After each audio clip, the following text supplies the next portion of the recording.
अस्सलामुअलैकुम, आप देख रहे हैं होराइजन न्यूज HD। खबर शामिल करते हैं फैसलाबाद से। हमारे नुमाइंदे मोहम्मद हमाद रजा की रिपोर्ट के मुताबिक फैसलाबाद की IT की स्टूडेंट शानजा मुनीर ने ऐसे जूते इजाद किए हैं जिनके आगे सेंसर और कैमरा लगा हुआ है, जो कि खास तौर पर नाबीना अफराद को मदद देने के लिए तैयार किए गए हैं।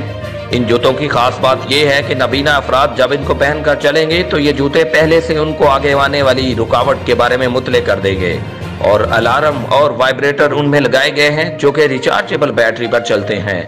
जूतों की लागत 12,000 रुपए है, जो कि हुकूमती तावन के बाद यकीनन इससे बहुत कम हो जाएगी। शानदार की इस इजाद पर इससे खराज तहसीन पेश करते हैं।